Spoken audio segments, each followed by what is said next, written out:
परळीमधून advocate Madhav Jadhav यांच्यासह शेकडो कार्यकर्ते यांचा 70 गाड्यांचा ताफा राष्ट्रवादी शरद पवार गटात सामील होण्यासाठी बीडकडे रवाना झाला आहे।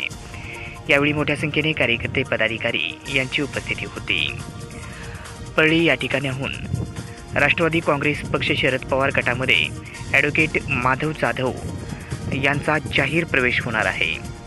यासाठी राष्ट्रवादी शरद पवार गटामध्ये त्यांचा जाहीर प्रवेश होणार असल्याने परळी शहरातून आज शनिवार दिनांक 27 जुलै रोजी दुपारी 12 वाजता 70 गाड्यांचा ताफा हा परळी येथून बीडच्या राष्ट्रवादी भवनकडे रवाना होत आहे।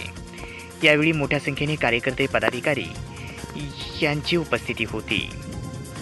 राष्ट्रवादी शरद पवार गटाच्या विचारांना प्रेरित होऊन त्यांनी राष्ट्रवादी शरद पवार गटामध्ये जाण्याचा निर्णय घेतला। त्यांच्यासोबत शेकडोंच्या संख्येने कार्यकर्ते देखील राष्ट्रवादी शरद पवार गटात जाहीर प्रवेश करणार आहेत। यासाठी 70 गाड्यांचा ताफा हा परळीकडून बीडच्या दिशेने रवाना झाला आहे।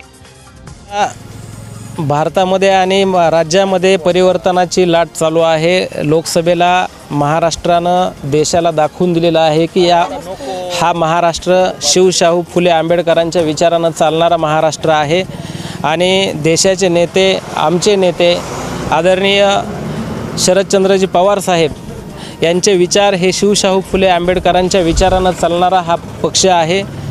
आज प्रवेश घेत आहोत आम्ही राष्ट्रवादी काँग्रेस शरदचंद्र पवार साहेब पक्षाचे सर्व प्रदेशाध्यक्ष माननीय जयंतरावजी पाटील साहेब आज बीड येथे येत आहेत। प्रमुख कार्यकर्त्यांचा आणि मतदारसंघवाईज आढावा बैठक त्या ठिकाणी आयोजित केलेली आहे आणि या ठिकाणी आज मी व माझे सर्व सहकारी माझं मित्रमंडळ या ठिकाणी आज जाहीर प्रवेश करत आहे।